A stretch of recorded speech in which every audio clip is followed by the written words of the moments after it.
BJP ನಾಯಕರ stand ಆದ್ರೆ ಮತ್ತೊಂದು ಕಡೆ ಕಾಂಗ್ರೆಸ್ ನಾಯಕರು ವಿರೋಧ ವ್ಯಕ್ತಪಡಿಸುತ್ತಿದ್ದಾರೆ. ಇಡಿ ದಾಳಿ ವ್ಯವಸ್ಥಿತವಾಗಿ ಮಾಡ್ತಾ ಇದೆ. ಕಾಂಗ್ರೆಸ್ ನಾಯಕರನ್ನ ವ್ಯವಸ್ಥಿತವಾಗಿ ಹತ್ತಿಕ್ಕುವಂತ ಕೆಲಸ ಆಗ್ತಾ ಇದೆ. ಬೆಂಗಳೂರಿನಲ್ಲಿ ಸಚಿವ ಶಿವರಾಜ್ ತಂಗಡಗಿ ವಾಗ್ದಾಳಿ ನಡೆಸಿದ್ದಾರೆ.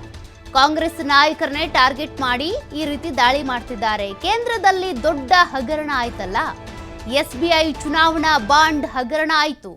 ಅಲ್ಲಿ ಇಡಿ ಅವ್ರು ಯಾಕೆ ಹೋಗ್ತಿಲ್ಲ, ಯಾಕೆ ಅದರ ಸುಮೋಟೋ ಕೇಸ್ ಹಾಕಲಿಲ್ಲ ಅಂತ ಪ್ರಶ್ನೆ ಮಾಡಿದ್ದಾರೆ.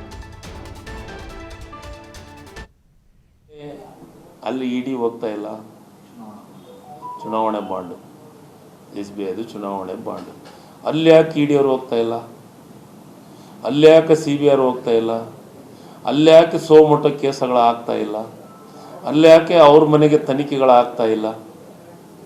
ವಾಲ್ಮೀಕಿ ಹಗರಣ ಕಣ್ಣಿಗೆ ಕಾಣುತ್ತೆ, ಮೂಢ ಹಗರಣ ಕಣ್ಣಿಗೆ ಕಾಣುತ್ತೆ,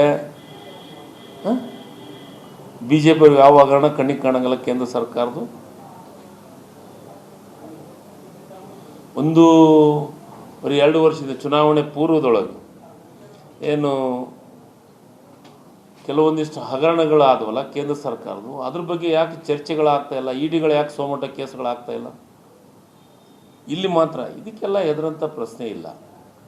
ಇವರು ಸುಮೋಟೋ ಕೇಸ್ ಹಾಕಿ ಕರ್ನಾಟಕ ಸರ್ಕಾರದ ಮೇಲೆ ಗೂಬೆ ಕುಂದಿರಿಸಬೇಕು, ಕಾಂಗ್ರೆಸ್ದ ಶಾಸಕರ ಮೇಲೆ ಗೂಬೆ ಕುಂದಿರಿಸಬೇಕು ಅಂತಂದು ಇಂಥವೆಲ್ಲ ಪ್ರಯತ್ನಗಳು ನಡೀತಾ ಇದ್ದಾವೆ. ಇಂಥ ಪ್ರಯತ್ನಗಳಿಗೆ ಹೆದರೋದಿಲ್ಲ.